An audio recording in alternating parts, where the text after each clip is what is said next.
last night I was tweeting out that I was part of this great gathering, and I got lots of nice retweets, and I got one, though, quite sniffy comment back, which is saying this is shameless opportunism. The fact that I'm sure you've always believed in human potential, but you're just using COVID as an excuse to bang on about it again. Now, on one level, I plead totally guilty to that. I have always believed that. But I also genuinely believe that COVID, and a lot of us will talk about different ways, has given new impetus and new avenues to explore about some of the things that we had an instinct for, but have come to the foreground recently. I also think from all the conversations, and we've set up something, a website and blogs that some of you will have seen called Learning from Lockdown, which again I can send round for people to follow up, has got about 80 to 100 really interesting blogs from really thoughtful people across the spectrum. And what a whole series of themes have been about is how that recognition now, that personal development, human development, young people's well-being, we have all discovered, both as teachers and educators and parents of children at home, has been as important as the academic learning at this time. So I genuinely think it is now more on the agenda.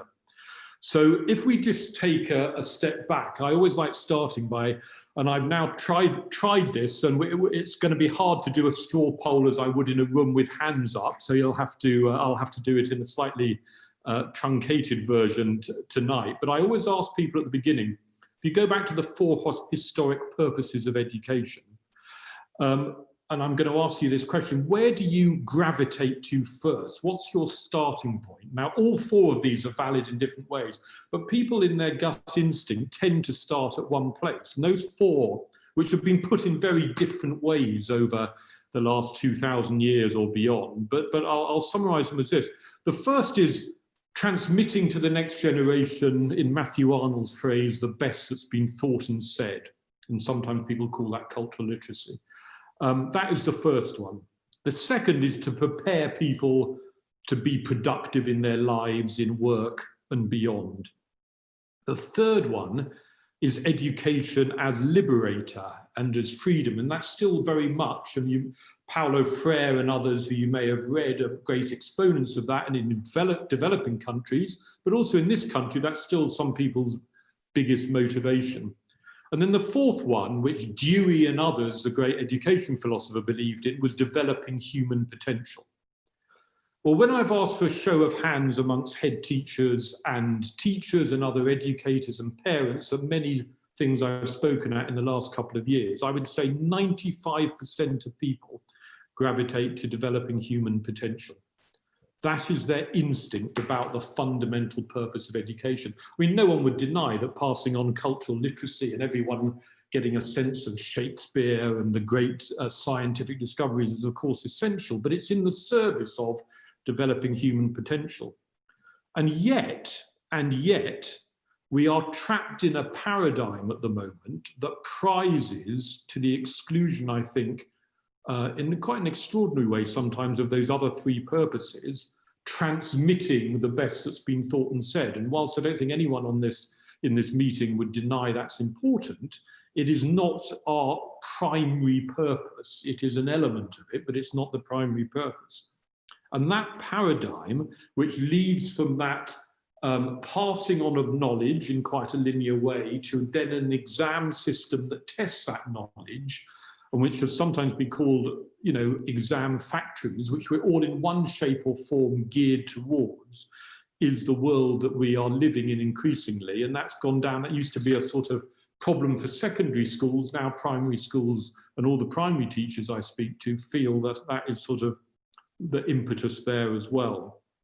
The consequences overall, and I'm putting this as quite a, I'm slightly simplifying, it's fair to say, the arguments here, but has led in to, record numbers. And if you talk about sort of happiness indexes and things, we have, according to the OECD, the lowest happiness rates of any European country at the moment. We have growth in teenage self-harm and depression and other things. Now, this can't all be put down to the exam factor. It's a combination of things, but that contributes to it. I mean, in terms of the state sector, teachers leaving the profession is now up to about 40% within the first 3 years. And I think a large part of the reason is because they think this is going to be this varied, layered intellectual profession, and too often it's reduced to getting people through exams. Employers are increasingly not happy. They're doing their own strengths-based assessments in order to judge employees. And one of the messages of this is the stuff we've all colluded with over the last 20 or 30 years. If you get your child to a Russell Group university and they pop out the other side with a 2-1, all will be well. Well, increasingly, employers are saying we're going to be qualifications blind because we want A, a more diverse workforce, and B, we want people with, in their phrase, something about them, which the 2-1 from a Russell Group is no longer a proxy. So employers are really changing now what they're looking for in a way that schools haven't caught up with. We've got an exam system with, as we know, the bell curve, where 1/3 of students each year have to fail it. So it's not criterion, and lots of people don't actually know this, it's not criterion referenced.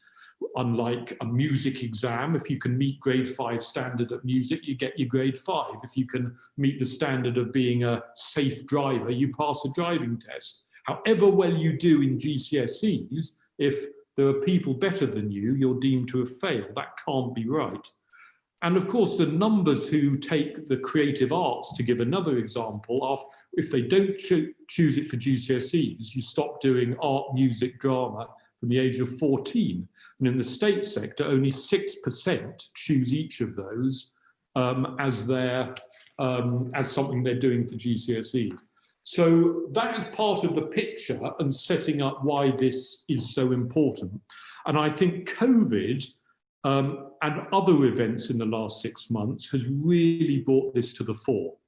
And has sort of heightened those things. Lockdown has made people realise that those students who have been taught the skills, the dispositions, the resilience as learners did better in lockdown when they could be self-starters. And if those things weren't taught in schools very explicitly, then they were weaker at that.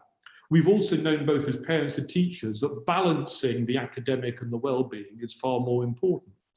There's a whole debate about Black Lives Matter, and I think that has shown, it's very interesting, a lot of the charter schools in the States that went for these very compliant, rigid behaviour models, and a lot of the schools in this country went over, looked at that and brought it back to this country. They're now recanting because they're doing a lot of soul searching because of Black Lives Matter, and they're realising that a lot of these students in the poorest areas of America had no voice because it was just their mantra was work hard, be nice.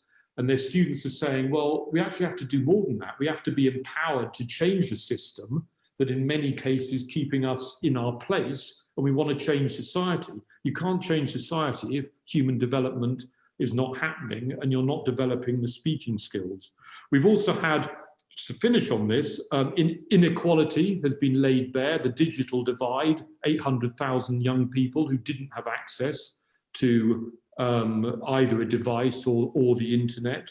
And of course, the free school meals, where there was a huge number of mistakes at the beginning. So some of the students we serve at School 21 just weren't getting the meals that they needed during this period. And of course, we've had the exam fiasco, that whatever sort of school our children or we work in has been a terrible source of anxiety and has led more people, the number of people speaking today and involved in this new group we set up, Rethinking Assessment. You can go to rethinkingassessment.com and join the debate, which is about how we have a better exam system that can measure human potential and not just your ability to recall facts. So it's trying to measure, we talk about head, heart and hand in our school, how yes, it does measure the academic, the head, but develops personal well-being and growth, the heart, and also problem solving and creativity. And this is possible. PISA at the OECD is measuring that across the world, and we can do that in this country. So just to conclude my bit, I think there is now, COVID has been the catalyst for a huge rethink about how we rebalance the education system to really develop human potential. And one of the things we thought long and hard about over the last few years, and as was said at the beginning, we have created something called Voice 21, which is about empowering young people to really develop their potential and find their voice. And by finding their voice, we mean finding who they are and what they can do in their life. Thank you.